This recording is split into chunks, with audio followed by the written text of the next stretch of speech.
evidence that there was other species of human beings that existed in the Americas, like we're finding in Russia, and there's many of them that are being discovered all over the world now, these subspecies of human beings. Yeah, this is an issue that I go into in America before. And what first drew me into it was Denisova Cave in Siberia.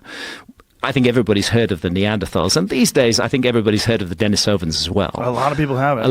Well, I guess a lot of people haven't. But first of all, let's take the Neanderthals. Okay. For a long time, it was held that the Neanderthals were stupid, primitive subhumans, shambling, lacking symbolism. Turns out that that's not true at all. The latest scientific evidence on the Neanderthals is that they were symbolic creatures, that they did do art, that they were in every sense human, and they were in every sense human because anatomically modern humans interbred with Neanderthals. You can't interbreed with another species. They clearly were human beings, but they looked rather different from us, and that's why certain populations in the world today still have 3 to 5% of Neanderthal DNA. Then in Russia, in Denisova Cave, they find a single pinky bone from a little finger, and they do the DNA testing on it. They're able to get a complete genome from it, and what they discover is this isn't a Neanderthal. This isn't an anatomically modern human being. This is another human species who they named the Denisovans. They think they're more closely related to Neanderthals than they are to anatomically modern humans, but they're clearly another human species. And they also interbred with anatomically modern humans. And Denisovan DNA survives, interestingly enough. It survives predominantly in Australasia, in Papua New Guinea and amongst Australian Aborigines. So as part of the research for this book, I went to Denisova Cave. I had an amazing, actually just incredible trip to Russia. I hadn't expected it to be like that at all. Siberia, I mean, America is vast, but my God, crossing Siberia, this is endless rolling plains, this just vast area. How did you? We took a car. You can't travel independently in Russia. It's very difficult. You have to get permission, and you have to state in advance where you're going to be stopping off at. So what I found, and I just did so through the internet, was a local guy called Sergei Kurgin, who had a little tour business in Siberia, in the city of Novosibirsk. I got in touch with him. He found a translator who would translate my emails, and I said, we want to make this journey to Denisova Cave.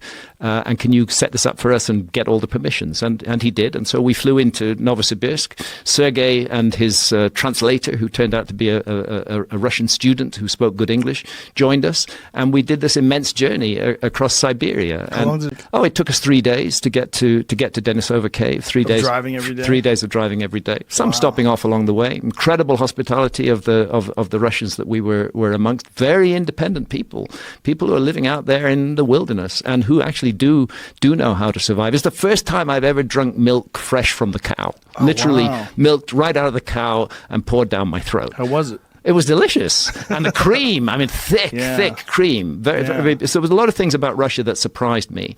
Denisova Cave is a fascinating, beautiful place to visit. It's another example of a missing chapter in the human story that is beginning to be pieced together. It's obvious now that we were not alone, that there were multiple other human species who were human enough to interbreed with us and leave DNA. And this Denisova species was only discovered in, was it 2000 something? Very recently, the 2007 or something. It's a very recent discovery, and did they leave behind art?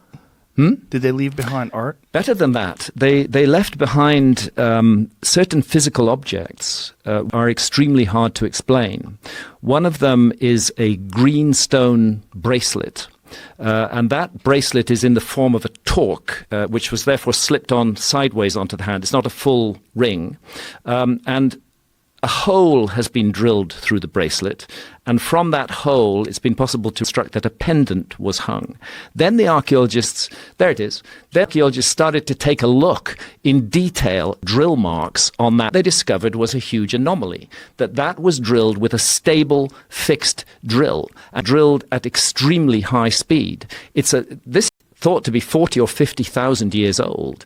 There is not supposed to have been any such technology in that period that was capable of drilling with a stable fixed drill, and yet there it is, and there it appears. So there are also incredible, very fine needles, bone needles that the Denisovans made, very long ones, which suggest that they were stitching very heavy stuff together. And the suggestion has been, were they making skin boats, for example, to use to navigate? That would explain how they managed to get themselves to Australia, which is where the largest amount of Denisovan DNA survives today. There's one of those needles. So there are indications of strangely out of place Denisovans, which is 20, 30,000 years earlier in the human story than it should be. Those kind of needles, that kind of bracelet, you could expect to find them in what archaeologists call the Neolithic, but to find it in the Paleolithic is very and very odd, and it suggests that the Denisovans were certainly not shambling subhumans, that they were refined creatures. Can you know what year they discovered the Denisovans, Jamie? Can you Google that real quick?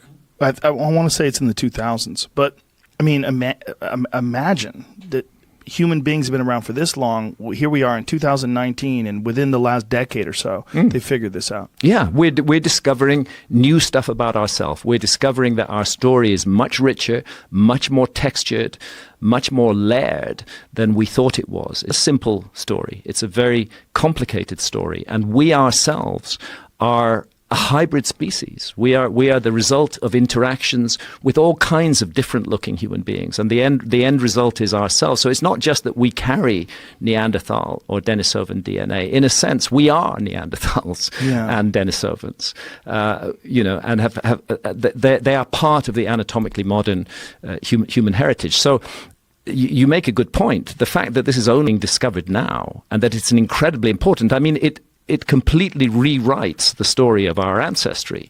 The notion. Says the 1970s. 1970s. The real work that's been done in Denisova Cave has been done in the 2000s, from 2006, 2007 onwards. Genetic examinations. That's when the major papers have been 2008. Been published, which have the genome of the Denisovans and revealed the Denisovan connection to anatomically modern humans. The fact that we're finding this out now, that we told the story of our past and weren't aware of this, raises the question, how much else in the story of our past is there that we're not aware of? Let's stop being so arrogant, so sure of ourselves, so confident in our findings. Let's be more tentative.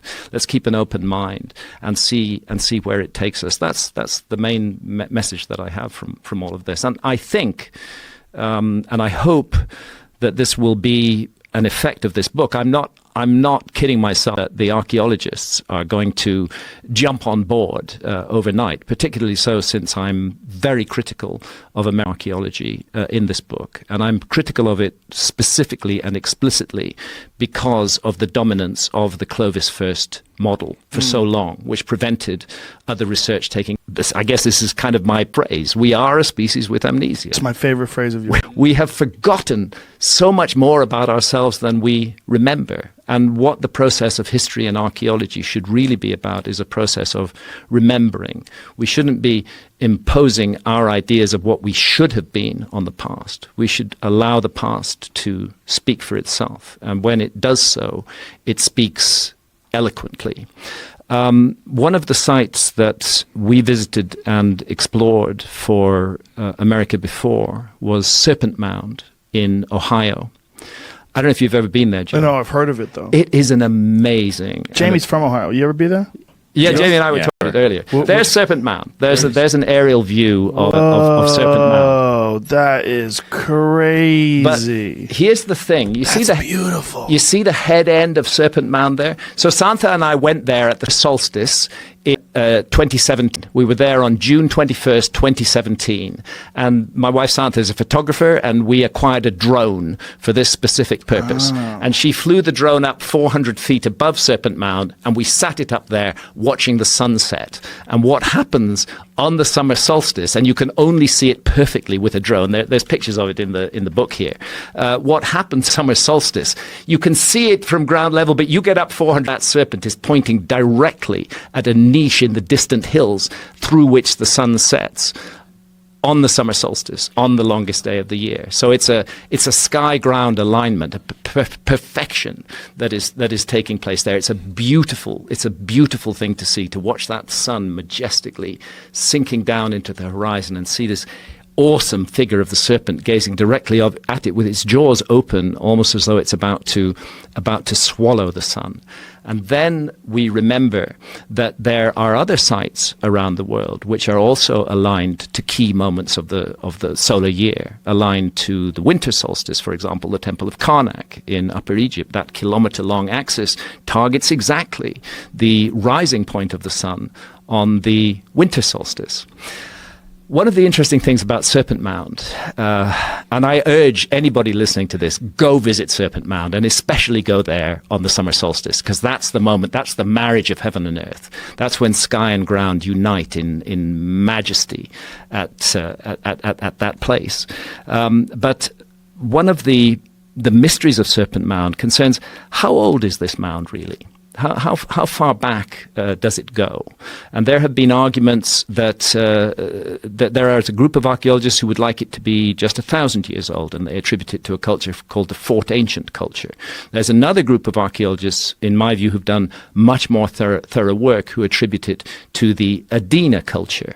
The thing about which goes back to 2,300 years ago or so, there's evidence for an earlier construction enterprise. It looks like the site has been continuously reconstructed and remodeled, as we would do with any sacred site. If it begins to wear down, you remodel it. And then you get later organic material being introduced to the site that may give you the impression that the site is only that old.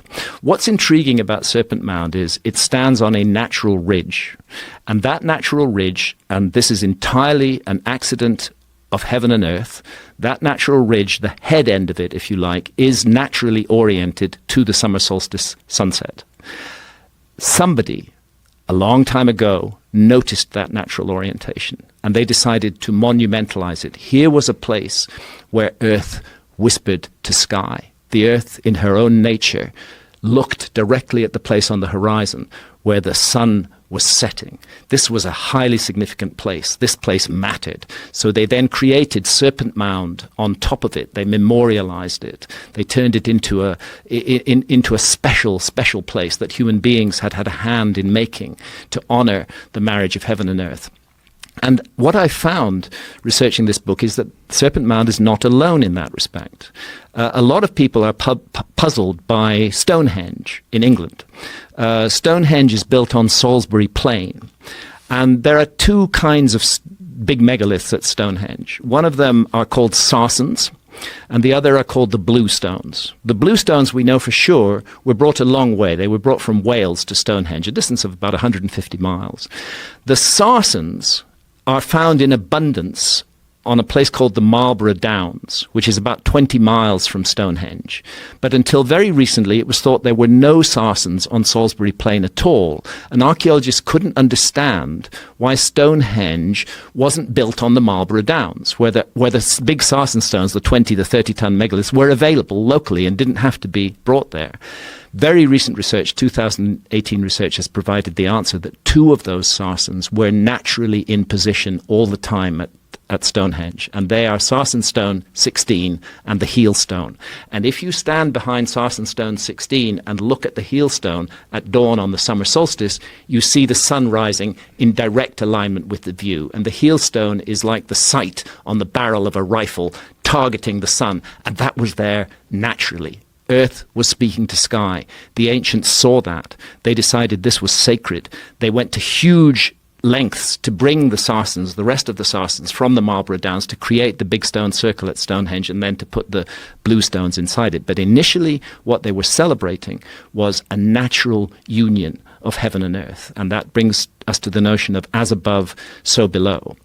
That we are connected to the cosmos, that it is part of our heritage. We in modern cities forget the cosmos exists. We have all kinds of tech that can look at astronomy programs. We can all do that, but actually looking at the stars is something that's very difficult for people who live in cities to do. We're cut off from the cosmos. We're cut off from the notion that it is sacred, that it matters to the human creature. And what the ancients seem to have done is to realize how vital that connection is and to memorialize realize it and to celebrate it and to draw our attention to the intimate connection between ground and sky. Yeah, light pollution sort of fuels our infantile existence in a lot of ways, right? Because it doesn't constantly remind us that we're a part of this great thing. My final point is the falsifiability one. That is, what would it take to refute your hypothesis? Like, for me, the answer would be, like, if Göbekli Tepe turned out to be what you think it might have been, the place where advanced ancient civilization once inhabited, or they used it.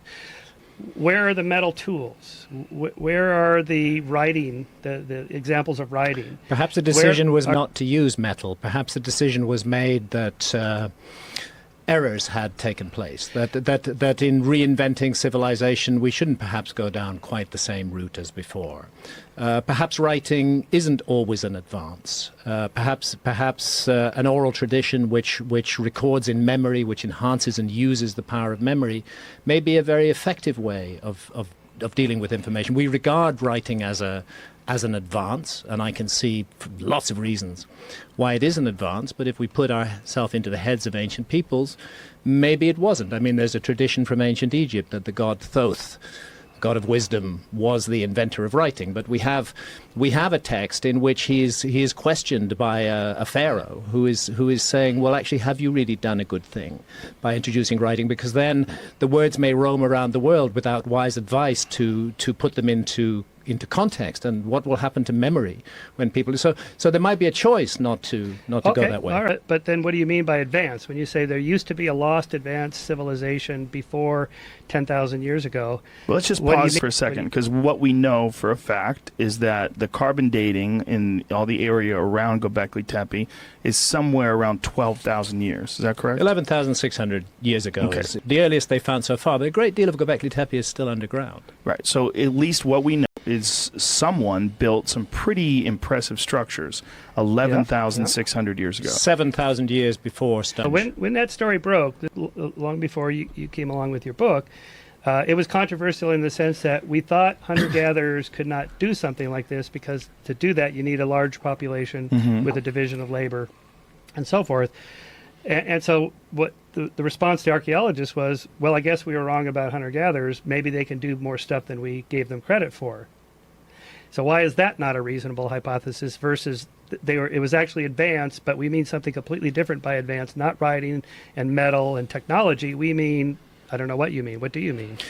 I mean, we have a body of archaeology which goes on for decades, which is saying that megalithic sites, for example, Gigantea in Malta or Hagarim or Menidra, megalithic sites date to no older than 5,500 to 6,000 years old. Gigantea would push it close to 6,000 years old. And there are no older sites than that, and therefore the megalithic site is associated with a certain stage of Neolithic development.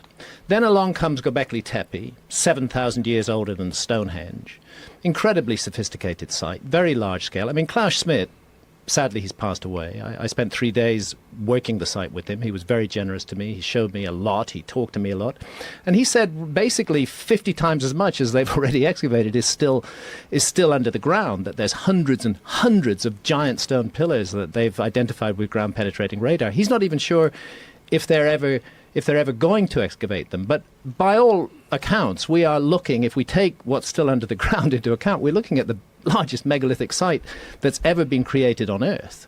And it pops up 11,600 years ago with no obvious background to it. It just comes out of nowhere. Now, to me, that's rather well, that we know of. But to me, that's immediately a rather puzzling and an interesting situation. And I would be remiss as an author and an inquirer into these matters if I didn't take great interest in that. The sudden appearance, 7,000 years before Stonehenge, of a megalithic site that dwarfs Stonehenge, to me, that's a mystery, and it's really worth inquiring into. To put it in perspective, that's more than 2,000 years older than what we now consider to be the building of the Great Pyramid of Giza in comparison to us to then. So between our time now in 2017 and the construction of the Great Pyramid, you're talking about 2,000 years earlier than that. I mean, that is unbelievable when you're talking about 7,000 years before what we thought people were doing. Okay, but was that instead of, before we go down the road of constructing a lost civilization that was super advanced but different from our idea of advanced. Why not just attribute to these fully modern hunter-gatherers who had the same size brains we have and so on, that they were able to figure out and do this? We just underestimated their abilities. But why did archaeologists tell so long hunter-gatherers couldn't do it, and we needed agricultural because populations that could generate well, surpluses, that could pay for the yes, specialists that was to... the theory. But so now what archaeologists are saying was, I guess we were wrong about hunter-gatherers. Well, Yeah. they might be wrong about hunter-gatherers, or there might be another civilization that they had not discovered that has been unearthed by time. Okay, but that's, but Sorry, we're talking Michael, about lost, so much lost time. civilizations are not such an extraordinary idea. I mean, nobody knew that the Indus Valley civilization existed at all until some railway work was done around Mohenjo-Daro in 1923. Suddenly, a whole civilization pops up out of the woodwork that's just never been taken into account before the 1920s. We still can't read its script. You know, the idea that we come across that another turn of the spade reveals information that causes us to reconsider not just was it hunter-gatherers or agriculturalists, but perhaps something bigger than this is involved. Or in between that. That's not such an extraordinary idea. I get it that mainstream archaeology doesn't want to go there, but that's my job to go there. I don't. That's correct. They would be happy to go there if there's evidence for it. By what you just said, they now fully accept the Indus Valley civilizations. How did that happen if they were dogmatically closed-minded? I don't say that they were dogmatically closed-minded about that. The evidence, the massive amount of evidence that came up with the discovery of Mohenjo-Daro, Harappa, Dholavira, and other such sites, is very difficult. You have to be completely stupid to say that that's not a civilization. Göbekli Tepe is a bit more nuanced. You know, we have stone circles. We have some interesting astronomical alignments. The world's first perfectly north-south aligned building. Maybe. No, definitely. Again, the patternicity thing. Well, I'm citing Klaus Schmidt. You know, any of us who read back into history 10,000 years ago, what we're thinking, that they might have been thinking, that's always dangerous for anybody, not just you, all of us. That's a good point. Who is Klaus Schmidt? Schmidt was the original excavator of Göbekli Tepe. He was the head of the German Archaeological Institute, DIG, at Göbekli Tepe. He kindly spent 3 days showing me around the site. And really nobody's disputing the astronomical alignments of Göbekli Tepe. They weren't particularly interesting to Klaus Schmidt, but they're there. And what is how is it established? Well, when you have a perfectly north-south aligned structure, perfectly north-south, to true north, not magnetic north, then you are dealing with astronomy by definition. And there are other alignments of the stone circles. True north as established today, or with the precession of the equinoxes? True north when you is talk all 12? north. Okay. It's the rotation axis of our planet. Okay, so to this day, it points exactly in the same place where it was pointing. It always points to true north. Yeah, Okay. yeah. But back to this, they don't want to go. Sure, they want to go there. They would be happy to go there. Case in point, 2 weeks ago in the journal Nature, the most prestigious scientific journal in the world, there was published an article that humans, or maybe Neanderthals, lived in San Diego area 130,000 years ago. This is an order of magnitude older than the Clovis dates. This was the mastodon bones they found that were mastodon smashed. bones, yes. They believe. So here's an example of how, clearly there's not some conspiracy to keep alternative people or fringe or radical theories out. It was published in peer-reviewed, the most prestigious journal in the world. There it is. 2 And weeks then ago. what happened? Well, hasn't there been a reaction to that, and lots of scathing remarks by other academics? Yes, but that's normal. That's how Yes. science works. Yeah. You get pushed back. You got to have a thick skin. It's just the way it goes. You've got to have skin, that's for sure. But maybe sometimes your skin is so thick that you just can't sense anything around you. Well, of course, I don't want that either. I So mean, what do you think is going on when you look at something like Göbekli Tepe that's covered up purposefully, right? Yeah, deliberately buried. Again, I cite Klaus Schmidt. He's the authority on this. He's the excavator. He absolutely adamantly insists that site was deliberately buried and finally covered with a hill, which is what Göbekli Tepe means in the Turkish language, pot-bellied hill. Yeah. And you're talking about, give me the perspective of how large they believe it is currently, as of current. What's excavated at the moment is on a scale of Stonehenge. What's under the ground may be as much as 50 times larger. Jesus. But at Göbekli Tepe, no one lived there. There's no tools. There's no. Well, you're talking about 12,000 but they don't even years have old, though. But if it's buried, there should be pottery. There's no pottery, no writing, no articles of clothing. No one lived there. Well, you're saying nobody lived, so why should they have pottery? Why should pottery be in the fill?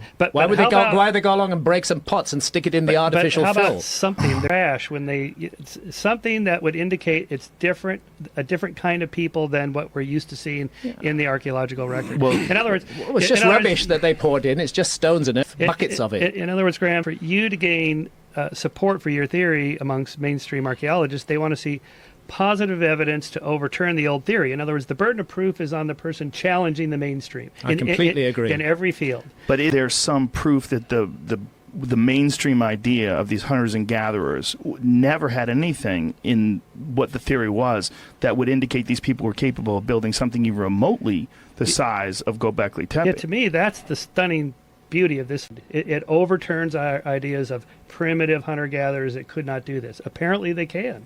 That's one possible. Somebody else called it the bigotry of low expectations. It's like we had this kind of low expectations for these hunter-gatherers. Maybe we should jettison that idea. And in my own other field of the history of religion, it also threw that off because this apparently was a kind of a spiritual religious. That's the wrong word. They wouldn't have used. Actually, nobody can. That's right. So, but if it was, this is the big National Geographic article emphasized that maybe this is the very first religious spiritual temple ever built because they didn't live there, so they went there for a reason. Isn't it also possible that this is signs that civilization was more advanced 12,000 years ago than we thought?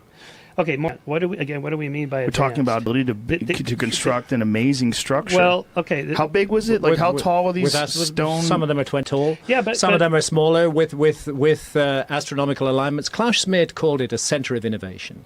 He was intrigued by the way that agriculture emerges around Göbekli Tepe at the same time that Göbekli Tepe is created. I mean, he went on record with me, perhaps he's not right, but he went on record with me as saying that was the first agriculture. These were the people who invented agriculture. Now, to me, the notion that a group of hunter-gatherers wake up one morning and invent megalithic architecture, the world's largest megalithic site, and at the same moment invent agriculture, stretches credulity a bit. And I think I would prefer to propose, and I have proposed, that what we're looking at is evidence of some kind of transfer of technology, that people came into that area who had other knowledge, and that was applied, and perhaps they mobilized the local population around this site. Perhaps that's precisely why we see agriculture developing there. So perhaps that's the skill that's being passed on. But I don't see anything particularly...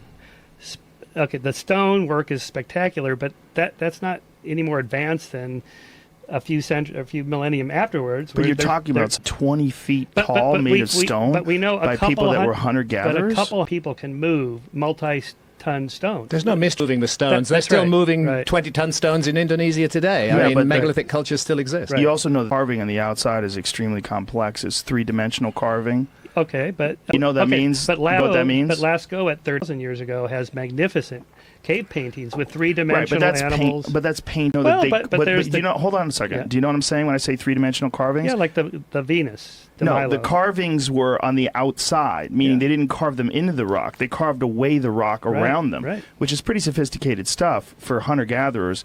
And they're doing this on these 20-foot tall stone columns. I mean, it's pretty impressive stuff. Okay, but their assumption is that they couldn't have figured this out. We know from modern societies where, say, Australian Aborigines, in one generation, they go from stone tools to flying airplanes. The brains are quite capable of doing these amazing things. Did they go from stone tools to flying airplanes without somebody introducing them to airplanes? Yeah, you're actually making his argument for him. No. It's not that much of a reach to carve stone. People have been carving stones for thousands of years. But the entire archaeological opinion on megalithic sites for decades before this was precisely that it was beyond their ability to do that. And now the mainstream has changed its mind but about this. Shift. Let's pause for a moment. So, for sure, we all agree human beings made this.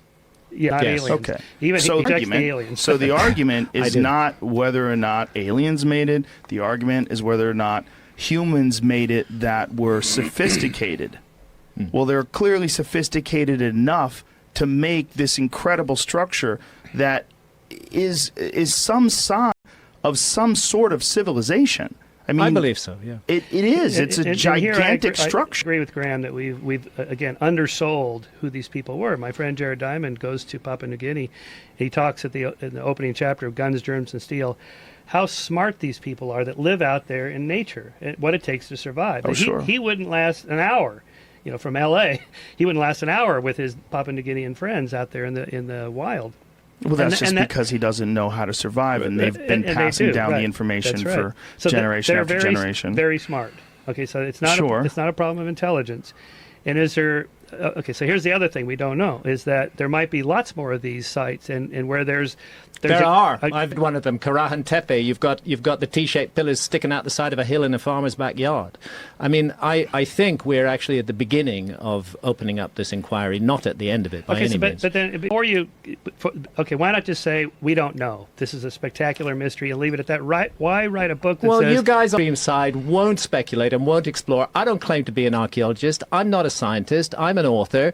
It's my job to offer an alternative point of view and to offer a coherently argued alternative point of view. And I must say, Göbekli Tepe strikes me as a gigantic fucking mystery, and a mystery that is worthy of exploration from a point of view that may not satisfy you. Well, you don't have to satisfy me. You and your colleagues, and I certainly don't have to satisfy you or them. That's not my project. But like opening chapter with Schmidt, I thought I really loved the kind of conversational style you had with Schmidt in the book, where he's dialoguing, where Schmidt goes and look at this, and then he says, but what? Wait, what's that again? Now he's like a little bit like Columbo. Like, wait, I have just one more question, and the mystery kind of thickens. That's perfectly okay. That's great. I mean, that's what science is all about: is uncovering mysteries that we then have to figure out. So there's always more mysteries, but that doesn't mean that's not positive evidence in favor of a particular theory like a lost civilization. It's just we can't explain this. Full stop. Yeah. We certainly can't explain it, and you can't explain it by saying that we underestimated hunter and gatherers either. Well, why not? We know they made it. What do you want to call them? Well, we know humans made it. That's right. We know humans made it. So whatever you want to call believe that people were only hunters and gatherers 12,000 years ago. It's because they didn't have any evidence to the contrary. Right. This is evidence to the contrary. I agree. That there weren't hunter and gatherers. Okay. But there's several stages in between. Just 12 people living out in the jungle by themselves versus us. There's like a whole bunch of different. Well, I would say that Göbekli Tepe is a gigantic stage. Well, we don't. Okay, they didn't live there. We have to figure out where were they living and what was there. So that has to be excavated. Well, they only excavated 10% of it, right? And meanwhile, what you're saying is that we shouldn't speculate at all, because mainstream archaeology is speculating when saying it's definitely was hunter-gatherers who did this. That's also a speculation. That seems more reach. Okay. They may be more than hunter-gatherers. They may have been partially settled. You can have any kind of number of states. But what you currently have is the possibility of a transfer of technology from people who were really masters of that technology already when they came in. But where are people? Well, you're dealing with an where incredible... are their homes? 12,000 years ago, That's their a long fingerprints. time. Let's find their homes. I don't know that their homes matter. Would their homes even survive after 12,000 years? Well, homes. I'm not sure. They're trash. But what they're survives? Tools. They're something. Well, Screw trash and tools. We've got Göbekli Tepe. It confronts us. It challenges the mainstream model. I think it's reasonable to consider the possibility that there was something more than just hunter-gatherers involved here in creating this extraordinary place. Okay. And that's all I've done. It seems to me that to say hunter-gatherers could build this, wouldn't be opposed to the idea that they're hunting and gathering, but it does certainly imply a lot of leisure time. Yes. A lot of leisure time. Well, we know... Oh, sorry. It's okay. It's like... Well, again, if we place this back particularly within that climate zone at 11,006 to 12,000, 13,000 years ago, whatever it turns out to be, we're dealing with an extremely demanding and challenging climate, which wouldn't necessarily, to my mind, be conducive to the emergence of a settled culture that would be capable of undertaking a project on this scale. And as somebody who's built a lot of things and moved quite a few heavy weights in my time, I find it the idea sort of perplexing to me that they would be. What I would have to ask is, what is their motive? What is their motive for undertaking a project on this scale? Because it's an enormous project, and to move a 20-ton block of stone is really a challenging task to undertake today without the infrastructure of large machines and so forth. But to do it by hand, it would be an enormous undertaking. And I to me, it's like, when are they having time to hunt and gather when you're engaged in a project of this scale? But we know others have way more free time than modern society people do. That's the one thing we've learned, is that it's a pretty good way to make a living, actually. They have a better varied diet than we have. This is the Neanderthal diet, right? They have a better varied diet and a lot more free time. Yeah, but that's And a lot less. Along about hunter-gatherers when Right. we were saying they couldn't build megalithic sites. But we're being in time. a They have the time time to do it. where the environment is undergoing rapid changes to which adaptations would be extremely challenging. And we know those changes are going on all over the planet. We know that sea levels are rapidly rising over a period of a few thousand years, from a sea stand low of about 400 feet up to the present level. We also know that biotas were shifting dramatically all over the planet. The effects of the Younger Dryas were global. Pretty much that is, I think, the emerging consensus now, that both hemispheres, north and south, were being affected by the climate changes of the Younger Dryas. So what we're doing is we're placing this phenomena, this project, within this context of these extremely challenging times in which, adaptation to the environmental changes could easily be the all-consuming challenge of the times. I'm just finding it difficult to imagine a disconnect, to see this disconnect between a project of this magnitude and the motive for doing it during a time when obviously the environment could be posing serious constraints upon people's ability to function in that. Well, Randall, we don't need motives of the Easter Islanders and No, we why don't. they raised these huge, but we know they did it. But has it become a central question, though? Something had to have motivated them. But let's get to Göbekli Tepe. So let's just be real clear here. We know there were humans. We know that it's at least 12,000 years old, and we know that the real dispute here, the real question is, did these people have structures and did they have agriculture? We know that they were human beings. They were essentially modern human beings. So were they hunter-gatherers, or did they have structures and agriculture? Before Göbekli, they didn't have structures and they didn't have agriculture. So After we know Göbekli Tepe, They were able to build something so monumental. What kind of a leap is it at all to think that these people could figure out how to plant food and figure out how to make a house? Well, I mean, again, if you look back 30,000 years, 40,000 years to these cave paintings, these are pretty sophisticated. Yeah, beautiful. they are. Clearly, they had abstract reasoning. They could think from the concrete to the abstract and so on. It's not a big reach to go from that to moving stones around. I'd say there's a difference between painting and engraving on cave walls. I don't think painting is even more and creating sophisticated. the largest megalithic site that's ever been built on Earth. Wait a minute. I think there's a huge difference between those two. I mean, nobody would compare the construction effort on Stonehenge or Gigantea with cave paintings. I agree with you. The cave paintings are magnificent. I've had the privilege to visit many of the painted caves. Stunning work. And as Picasso said when he came out of Lascaux, we have invented nothing. Right. I mean, they were Right. that was that modern human mind, symbolic mind at Right. work there. But this is another matter. This is a large-scale construction project that's going on. And it's not just a construction project. It's not like huts. It's hundreds and hundreds of very, very large megalithic pillars, which have to be mobilized, brought to the place.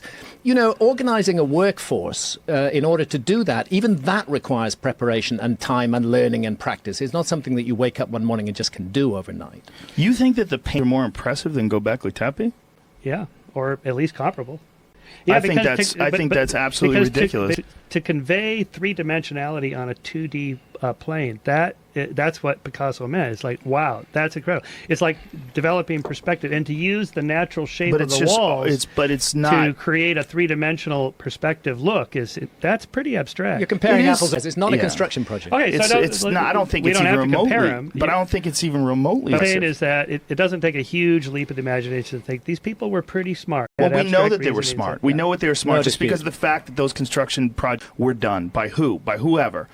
We know that they were smart. Whoever built Göbekli Tepe was clearly intelligent. Whoever made those 3D carvings, clearly they were intelligent. But to think that someone drawing on cave paintings is more impressive than erecting 20-foot stone columns with three-dimensional carvings on them of a lot of animals that weren't even native to the region. That's that's not necessarily the case. Yeah. Because they could have been. The animals were native to. Paintings are like, say, 30, 40,000 years old to Göbekli Tepe. So there's tens of thousands of years to develop more that we're very likely to find more archaeological sites. And up till now, we haven't found that. We haven't found all of that intermediate material. Which see if I could actually see that intermediate material between the upper Paleolithic cave art and Göbekli Tepe, if I could see the gradual evolution and development of skills, I wouldn't need to invoke a lost civilization, the survivors of a lost civilization who've mastered those skills elsewhere, to come in and teach those skills at Göbekli Tepe. But it still looks to me like a transfer of technology, unless you can show me that evolutionary process whereby I can understand how this group of hunter-gatherers became equipped to create this giant site, where they practiced, where they learned the skills to move the stones, to organize the workforce, to feed and water the workforce in a rather dry place. All of that is actually quite a logistical challenge. Yep, and somebody met it somehow. Some humans. Yes, right. So the right, real question right. is, did they have structures? Did they have agriculture? Did they have some sort of Probably- a community where they lived in an probably established something like location? that. I would. So that would push back time where we thought that there was a civilization. That would push them back into a realm of at least stepping out of the hunter-gatherer stage. Now, Schmidt, as you show in your book, he did not go as far as you go. Certainly Right. no. But he admitted it's a mystery. Okay, why? That would be the scientific approach. I don't know what it is. Great mystery. Let's just wait and see. Versus, I'm going to postulate a lost civilization. Nothing wrong with that, Graham. It's a free country, and scientists do this all the time, as you've mentioned. There's this- a rather humorous thing, which I have to say. Actually, I might even ask Jamie to pull up the couple of images of Fingerprints of the Gods. That's the book I'm best known for. And when I published Fingerprints of the Gods in 1995, essentially I was saying civilization is much older and much more mysterious than we thought. And I was ridiculed for proposing that. 2013, one of the magazines that ridiculed me, New Scientist magazine in Britain, publishes as a cover story picture of Göbekli Tepe and the headline, civilization is much older and much more mysterious than we thought. Fair enough. Okay, fair enough. And scientists do this. I mean, I've followed paleoanthropology for my whole adult life. And one of the big mysteries is, how did we get a big brain? How did we get to abstract reasoning from say, what chimps can do?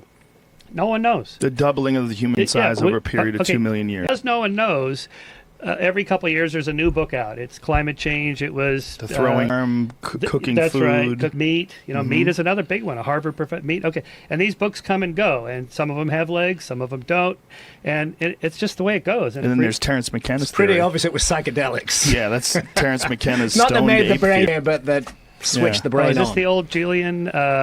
Julian Jaynes, no, no. the bicarbonate, not at all. This is David Lewis Williams, who's professor of anthropology at the University of Witwatersrand in South Africa. His neuropsychological theory of cave art, all kudos to Terence McKenna and Food of the Gods. What a brilliant thinker, what a brilliant alternative thinker. But David Lewis Williams at the University of Witwatersrand had been working on this problem since 1973, and his argument is that the remarkable similarities that we see in rock and cave art all around the world are explained that we're dealing with a shamanistic art. Shamanism involves altered states of consciousness. This is typical visions of altered states of consciousness, and it seems to have accompanied a great leap forward in human behavior. And you covered this supernatural. As did Richard Wrangham's theory. This is a highly regarded scientist at Harvard. So he's the meat-eating guy. That it's Right. cooking meat. Right. So by cooking the protein, that's what gives you the energy to build a huge brain. All right. So now this guy is starting with 10 pluses on his side. He's Harvard and already respected, and even so, his book was like, maybe. Well, it's probably a series of different events and a bunch of different It could be. factors. That's right. It could be a number of Right. things. We have an idea. I actually brought some Sanskrit to show you. You want to see some Sanskrit? Hell yeah. Can you put it up on the screen? It's under the Soma tab. Oh, look at how beautiful that is. It is. Their language, writing it in Sanskrit, God, it's so pretty. Do you want me to read it for you? Please, you can read that? Yeah. So this was my major in college.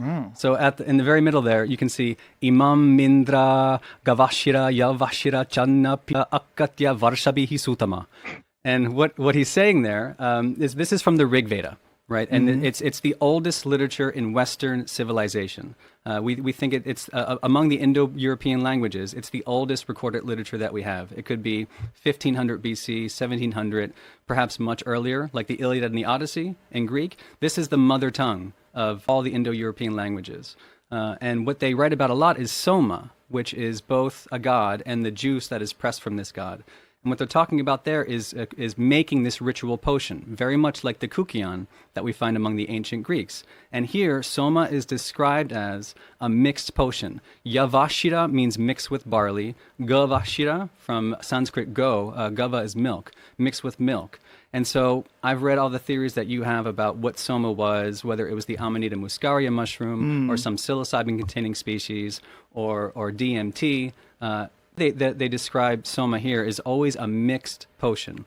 So in this case, mixed with barley and milk. So that would be an ergot, some sort of. Already they're mentioned. And what Rock Hoffman and Wasson were saying in 1978. We have literature from the 7th century BC. It's called the Hymn to Demeter, where they record these ingredients of what the kukion was. You asked, like, where's the actual evidence? So in the 70s, we didn't have much. It starts with the literature, which is what classicists do. And so there's this Hymn to Demeter that was discovered in 1777, a year after we declare our independence from Graham's people. And what they found in there in line... We're in Texas, man. Absolutely. Well done. I'm all independence. I'd like to be independent of my own country if possible as well. Refugees at the moment, is it not? Well, that's what's happening. That's why we're here. We're refugees from the country of California, the nation state of California. So why do we know why they combined it with milk? Was it just so that it was easier to consume? That's what we don't know. We don't know why the kukion was this mixed thing either. But so in the Hymn to Demeter, they record these ingredients. It's alfi, which is barley, hudor, which is water, and blechon, which means mint. And that's all we had. So there doesn't say milk? You didn't say milk? That was soma. And soma. Yeah. Oh, I'm sorry. Which they mix with all kinds of things, and not just barley and milk, but also honey. As a matter of fact, soma is often identified with madhu, which is honey in Sanskrit. McKenna speculated that there was a transfer in culture of a psychedelic-based culture to an alcohol-based culture based on climate change and also based on preserving things, and that honey would create mead, and mead, which if people don't know, is an alcohol beverage that's actually made with honey. Mm-hmm. Do you think that this was the case with the use of honey as well, that is used as a preservative, or was it used to make it taste better, more palatable? We don't know. We don't know. That's the problem when we're talking about ancient plants and fungi, plants especially. We don't know what plants they're talking about. So the ancient literature records all kinds of plants across the languages. But if I could jump in, Joe, you're right. There was secrecy that surrounded the use of these potions in the ancient world. There's a case from Athens of the potion from Eleusis being used for recreational purposes, and this is roundly condemned by all concerned, that it should only be used for the sacred and spiritual purposes of which it was intended. So there was a great deal of secrecy that surrounded the use of these potions, and the potions were a doorway or a gateway into another level of reality. And what's fascinating from Eleusis and many other ancient accounts is the way that people come back having lost their fear of death, that they don't regard death as the end anymore. It's just another stage on the journey, just the beginning of the next great adventure. It's Brian is absolutely right to draw attention to the modern work with psilocybin. And again, we find people who are terminal cases, who are imminently facing death, losing their fear of death as a result of using psilocybin. So we can begin to see connections between what we understand about these extraordinary substances in the modern world and how the ancient world used them. That does seem to be a universal theme. This theme of alleviating the fear of death, and this comes up constantly with people that I know personally that have had these psychedelic experiences. They say, "Well, I feel like I went to heaven," or "I feel like now I understand why people believe there's this perfect afterlife." That I've actually experienced it. A lot of the critics will say that it's some kind of natural human tendency that we don't want to die, and that we're afraid of death, and that religions provide us with some sort of solace, some sort of feeling of security. But I don't think that washes at all. I think what's striking about the psychedelics is it's a direct experience that the person has. They have an experience. It's teaching. It's not something that they're told about. It's not a scripture that they read. it's an experience that they have, and that experience eliminates the fear of death. I think Brian, by the way, having written The Immortality Key, for which I've only provided the foreword, I think Brian is absolutely right to be a psychedelic virgin. In my case, because I have used psychedelics and many other substances, a lot of my critics just try to write off all my work, whether it's on lost civilizations or on psychedelics. They try to write it all off as the rantings of a sort of drug-fueled maniac. And I think it's very smart of Brian not to put himself in that situation. I hope he will work with psychedelics in the future, but I think he was right not to work with psychedelics before writing this book and to concentrate on the evidence. Well, Michael Pollan, who in life experienced psychedelics and wrote pretty brilliantly about them. For me, he's one of the more interesting people to discuss it, because Michael's an investigative journalist. He takes deep dives into these subjects, and his deep dive into psychedelics was incredibly illuminating. And so for him, I really enjoyed talking to him about it, and I really enjoyed his book as well. His perceptions of it were really unique, because you're talking about a guy who lived his whole life without them, and then really dove head first for his book. And convinced. Kind of what happened to me when I wrote Supernatural. I had apart from one experience with LSD in 1974, I hadn't used any psychedelics until I began to research Supernatural back in the early 2000s. And because I'm a kind of boots on the ground researcher, I felt it was essential that I have these experiences. What I couldn't guess was the way that the experiences would utterly change and transform my life. And I can understand from a level of personal experience why psychedelics do lie at the root, I think, of all the world's religions. And those religions are now busily at work trying to deny that connection. Well, they're not trying to do it. So there's many people in science that are trying to deny these connections too. And it's so unfortunate that the people that are trying to deny these connections or the significance of these experiences haven't had them. I don't think anybody who has a dimethyltryptamine experience can just dismiss it as being no big deal. It's too crazy. You need to do it, sir. This guy, that it's one of those things where everyone who does it comes out of it saying, "I can't believe that's real." I can't believe you can just get there that quick. 3 puffs and all of a sudden you're in Narnia. And we're not way more intense than Narnia. You're in Narnia, and a place where entities are actually communicating with you and speaking to you and teaching to you. I mean, this is another aspect of psychedelics, is the moral aspect of psychedelics. Critics and enemies of psychedelics want to associate them with some kind of immorality, but actually anybody who's worked extensively with psychedelics will know that they contain moral teachings. Whether it's the mushrooms or whether it's LSD, they cause us to examine our own behavior, our own impact upon others, to question our unkindness to others, and to give us at least the push to begin to be better people and more nurturing and more caring people for others. So this strong moral element in psychedelics, again, is totally ignored by the critics who just want to demonize these substances for reasons that I think